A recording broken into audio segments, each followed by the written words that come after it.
네, 안녕하세요. 최 PD입니다. 영상 또 오랜만에 업로드를 하는데요. 오랜만에 좀 근황 이야기를 하려고 이렇게 영상을 켰고요. 영상 제목에서 말씀드린 것처럼 최근에 이제 제가 소설 한 편을 집필을 시작을 했고, 그 얘기를 좀 하기에 앞서서 간단하게 좀 근황 얘기를 드리자면, 제가 엊그제 이사를 했고요. 음, 여기가 지금 캐나다 일반 뭐 가정집이라고 해야 되나요?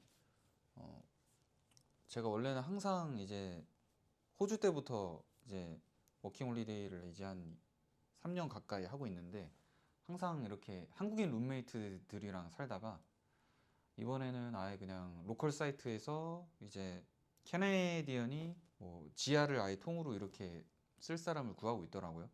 그래서 반지하죠. 반지하를 지금 월세를 100만 원 주고 살고 있는데, 뭐 여기 시세가 100만 원이 뭐 그냥 그렇게 비싼 편은 아니에요, 사실.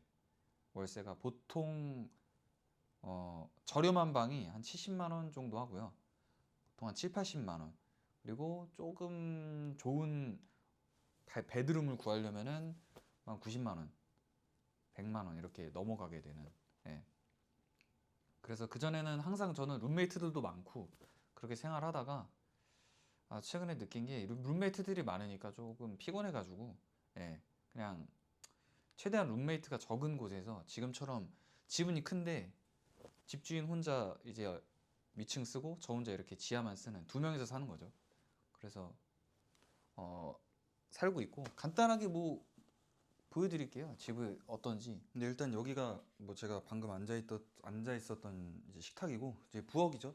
부엌 겸 이제 거실, 리빙룸이라고 하는 거실이고, 뭐 가구 같은 경우는 이렇게 뭐 배치가 되어 있는 곳도 있고 안 되어 있는 곳도 있는데, 저는 가구가 웬만하면 좀 기본적인 곳은 세팅이 돼 있는 대로 구했어요. 지금처럼 TV랑 소파 있어서 뭐 일 끝나고 와서 TV 누워서 소파에 누워서 혼자 보면 되게 편하더라고요. 그리고 여기는 뭐 그냥 따로 그냥 남는 공간이고, 여기가 제 침실은 아니고요. 냉장고에 부엌에, 그리고 들어가면은 여기는 뭐 어떻게 보면 뭐 개인 작업실이라고 해야겠죠. 뭐 운동기구 러닝머신이 있고, 뭐 헬스 기구 있고, 뭐 겨울이 길고 추워가지고 헬스장 안 가도 될 것 같아요. 집주인도 그냥 편하게 쓰라고 해가지고. 예. 그리고 여기 책상은 뭐 개인적으로 제가 뭐 작업할 거 있을 때 쓰면 되고, 그리고 이제 그 안으로 들어가면, 네, 침실이 있고. 솔직히 제가 지금 정리를 아직 다 끝 안 마친 상태여가지고 조금 너저분하긴 한데요. 뭐 개인적으로 되게 좋은데, 딱 한 가지 빼면은, 이게 지금 소리가 들리려나 모르겠는데, 이게 천장 위쪽에 이 소리 들리시나요? 이게 무슨 소리인지는 모르겠는데 아무튼 좀 거슬리는 소리가 나고, 이게 문제가 뭐냐면은, 제가 한 이틀 밤 잡았는데, 이게 제가 집을 처음 이렇게 뷰잉하러 왔을 때는 못 느꼈는데 소리가 그렇게 크지 않으니까, 문제는 이제 자려고 하면은 이제 이 작은 소리도 들리니까 이 소리가 되게 거슬리더라고요. 그래서 아마존에서 또 약간 그 수면용 이어팟이라고 해야 되나? 그것도 하나 주문을 해가지고 그거를 껴보고 한번 살아볼 생각입니다. 여기가 이제 화장실이 있고, 예. 뭐 좋은 점은 욕실을 저 혼자 쓰는 거예요. 집주인이랑 같이 안 쓰고. 예. 항상 막 욕실 저는 막 기본 막 최소 3, 4명씩 이렇게 같이 썼었거든요. 문제는 그렇게 쓰면은 좀 아무래도 불편하죠. 청소도 좀 주기적으로 계속 해줘야 되고, 물론 청소하는 게 뭐 나쁜 건 아니지만 좀 아무래도 그렇죠. 뭐 짐 같은 것도 편하게 못 두고. 여기가 이제 빨래 같은 거 건조하는 곳. 네, 여기가 이제 보시면은 제가 현재 살고 있는 집이고요. 보시다시피 여기가 동네가 되게 그냥 일반 가정집들이 모여 있는 동네예요. 그 보시면은 겨울에 눈 쌓이고 그러면은 뭐 되게 이쁜 것 같아요. 저는 서울에서 송파구 쪽에서 자라가지고 약간 아파트 단지 많은 곳에서 자라서 그런지 약간 이런 집들이 좀 또 이뻐 보이더라고요. 그 집주인도 제가 말씀드린 것처럼 50대 남성 뭐 캐네디언인데 집에 별로 잘 안 있는다고 하더라고요. 엔지니어로 일하고 있고, 그리고 최근에 막 여자친구 집에서 또 지금 살고 있다고. 뭐 이렇게 이게 올 12월 달은 또 여자친구 집에서 같이 있을 거라고. 사실상 지금 이 집에는 그러면 이제 거의 저 혼자 있게 되는 셈이죠. 제가 물론 위층을 쓸 건 아니지만 지하만 쓰는 거지만 아무튼 예, 상황이 그렇게 됐습니다. 올 겨울은 솔로로 안 보낼 수도 있을 것 같다라는 생각을 어렴풋이 했던 것 같은데 여지없이 지금 레알 나홀로 집에를 지금 찍게 생겼습니다. 지금 이게 보통 지하로 들어가는 입구를 따로 마련이 돼 있는 경우도 있는데 제가 살고 있는 집 같은 경우는 그러진 않은 것 같고요. 이렇게 내려오면은 예, 제가 말씀드린 이제 제가 사는 곳입니다. 네. 뭐 집 소개는 이 정도면 된 것 같고요. 뭐 이제 본론을 말씀드리면은 예, 영상 제목처럼 최근에 소설 한 편을 집필을 하기 시작했고 일단 쓰게 된 계기를 말씀드리면은 제가 이제 이 채널이 한번 이제 리셋을 했었는데 리셋을 하고 처음 올린 영상이 뭐 32년 만에 뭐 첫 연애, 첫 이별 이게 찍은 영상인데 이 영상이 뭐 제가 생각했던 것보다는 뭐 조회수나 뭐 좋아요나 이렇게 반응이 좋았어요. 좀 더 이제 연애 관련 이야기를 유튜브를 통해서 하면서 조금 더 뭔가 좀 조회수나 반응을 솔직히 좀 더 얻고 싶었는데 이게 현실적으로 조금 유튜브로 제가 하고 싶었던 이야기를 풀어가기에는 좀 한계가 있다고 느껴서 가장 큰 이유가 어쨌든 제가 연애 이야기를 하려면은 좀 수위가 있는 이야기도 하게 될 텐데 하고 싶은데 문제는 이제 유튜브 정책상 그게 허용이 안 되거든요. 그래서 이거를 막 그냥 은유적으로 좀 해야 되나 이런 고민을 좀 하다가 그냥 소설로 한번 써보자 라는 생각이 들었고요. 소설을 사실 제가 이번에 처음 쓰는 건 아니었고 5년 전쯤에 이제 단편 소설을 한번 제가 이렇게 독립출판이라고 해서 한 적이 있었어요.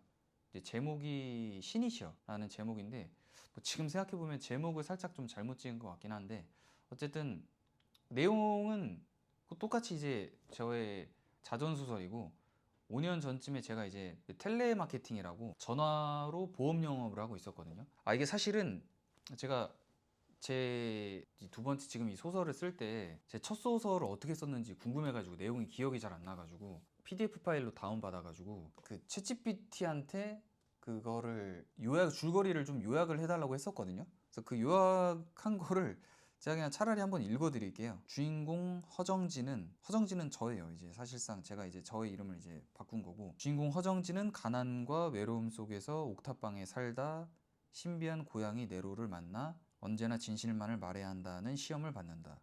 그는 생계를 위해 콜센터 보험 영업을 시작하지만 영업 과정에서 거짓말을 강요받고 아버지의 병과 사랑, 욕망, 그리고 종교 집단의 유혹 속에서 갈등한다. 신과의 영접을 통해 결국 그는 진실을 알면서도 그 대가를 회피하려는 자신과 마주하고 고통을 감내하면서도 진실을 지키는 길만이 평안으로 이어진다는 깨달음에 이른다. 뭐 일단은 줄거리 요약이 대체로 짧게 잘 됐는데 뭐 제가 보험 영업을 할 때 사실은 부끄러운 얘기지만 그거를 좀 구라를 치면서 많이 영업을 했어요. 뭐 그렇게 일을 배우기도 했고 관리자분들한테 뭐 예를 들면 뭐 이런 거예요. 구체적으로 말씀을 드리면은 영업을 하다가 이제 제가 그 당시에 전화 영업으로 치매보험을 팔았었거든요. 뭐 보험 상품에 대해서는 제가 거짓말을 할 수가 없어요. 고객들한테 이거는 금융감독원이 전화상으로 보험 계약을 체결하면은 다시 한번 들어요. 그래서 이제 보장 내용 중에 뭐 과장하거나 부풀린 게 있는지. 근데 문제는 이제 예를 들어 뭐 제가 고객들한테 어필을 하려고 이런 식으로 얘기할 수 있잖아요. 내 고객님들 중에 간호사 한 분도 계셨는데 그분도 치매 간병인들 보면서 보험의 중요성을 굉장히 느끼면서 어제 나하고 계약을 했다. 뭐 이런 식으로 얘기를 하는 거예요. 그럼 고객 입장에서는 조금 더 구매 욕구가 생길 수 있겠죠. 이런 식으로 실제로는 저한테 없었던 일이지만 이런 식으로 좀 거짓말로 사례 같은 걸 만드는 법을 알려줘요. 어떻게 보면 더 나쁜 게 저는 그게 거짓말이라고 생각하면서도 그냥 그렇게 해서라도 돈을 벌고 싶어가지고 그렇게 해서 한 뭐 몇 개월 정도 일을 했었거든요. 그러다가 이제 뭐 소위 말하는 어느 순간 좀 현타가 와서 일을 좀 그만두고 그때 했던 경험을 바탕으로 해서 이제 첫 소설을 썼던 거예요. 그때 썼던 거는 이제 단편 소설이고 그 소설을 쓰고 5년 만에 다시 써보려고 하는 건데 이번에는 장편으로 쓰려고 하고 있고요. 뭐 그리고 장르도 이제는 연애 소설이고 뭐 아시는 것처럼 제 첫 연애 이별이 좀 모티브가 됐어요. 그리고 지금 이제 초고를 쓰고 있고, 초고를 한 6만 자 정도 쓰고 있는데, 연애 이야기이기도 하지만 어느 순간 그냥 쓰다 보니까 뭐 제 인생 이야기, 어쨌든 제 이것도 자전소설이니까, 뭐 저도 사실 이제 소설을 쓰면서 다른 소설들은 어떻게 쓰는지 궁금하니까 이런 거 많이 좀 찾아보고 있거든요. 뭐 작법서나 이런 거. 최근에 알게 된 게, 제가 쓰려고 하는 장르가 약간 오토픽션이라고 하더라고요. 오토픽션이라는 게 예를 들어 이제 뭐 자서전이 있고 자전적 소설이 있고 뭐 이런 개념이 있으면은 그 중간 사이에 있는 게 오토픽션이다. 문학에서는 그런 식으로 얘기를 하더라고요. 그리고 제가 이 소설을 쓰면서 우연히 알게 된 게, 유튜브 채널에 문지혁의 보기 드문 책이라는 그 유튜브 채널이 있거든요. 이분도 제가 쓰려고 하는 이제 소위 말하는 오토픽션, 이거를 쓰신 분이에요. 그래서 책 중에서 초급 한국어, 중급 한국어, 그리고 이분이 쓰신 작법서 중에 소설 쓰고 앉아있네, 이거를 제가 읽어봤는데 굉장히 좀 뭐랄까 인상 깊게 읽었다고 해야 되나? 왜냐하면 제가 좀 되게 궁금했던, 알고 싶었던 내용들을 다 적어주셨더라고요. 그래서 그 책들도 참고를 해서, 그리고 또 뭐 있지? 2022년도에 노벨 문학상 받은 프랑스 작가 아니 에르노, 그분이 쓴 단순한 열정 또 읽어봤고, 그래서 좀 계속해서 좀 토그를 쓰려고 하고 있고요. 네. 제가 사실 처음 단편을 쓸 때는, 저도 사실 뭐 제가 문예창작을 전공한 것도 아니고 평생 그냥 뭐 일기 정도 쓰고 뭐 서점 가서 책 정도 취미를 읽고 그 정도였다 보니까 어떻게 써야 되는지 모르니까 저도 나름 알아봤을 거 아니에요. 그래서 뭐 작법서 같은 것도 막 찾아보고 그랬었는데, 그 당시에 느꼈던 거는 그거였어요. 이제 소설을 쓰려면은 최대한 각색을 많이 해야 되는구나. 그러니까 내가 자전적인 이야기를 쓰려고 해도 최대한 허구적인 요소를 많이 넣었던 거죠, 처음 소설을 쓸 때는. 근데 이번 소설을 쓸 때는 뭐 제가 방금 말씀드린 뭐 아니 에르노의 뭐 단순한 열정이나 뭐 문지혁 작가님의 뭐 작품들이나 그 작법서, 이런 것들을 참고를 하다 보니까 최대한에서 허구적 요소를 최소한으로 좀 바꾸고 싶다라는 생각이 들더라고요. 뭐 제가 지금 쓰고 있는 내용에 대한 스포가 될 수도 있으니까 말씀드리기가 좀 조심스럽긴 하지만, 두 번째 소설은 첫 번째 소설과는 다르게 조금 허구적 요소를 조금 최소한으로 좀 줄여볼까 생각을 하고 있습니다. 뭐 아직 완결이 나야 뭐 알 수 있겠지만 그런 뭐 마음가짐으로 쓰고 있고요. 기간은 솔직히 얼마나 걸릴지 모르겠어요. 지금 소설 초고를 쓰기 시작한 지가 한 2달 정도 된 것 같은데, 어쨌든 제가 지금 일을 하고 있고 요리사로 호텔에서 일을 하고 있고 크리스마스 시즌 또 바빠가지고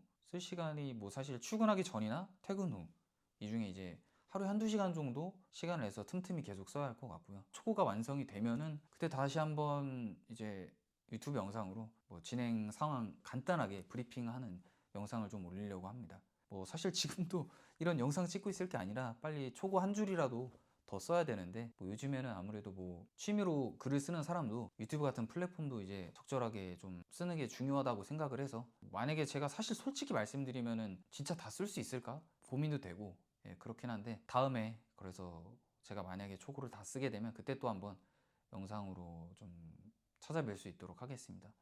긴 영상 끝까지 시청해 주셔서 감사합니다.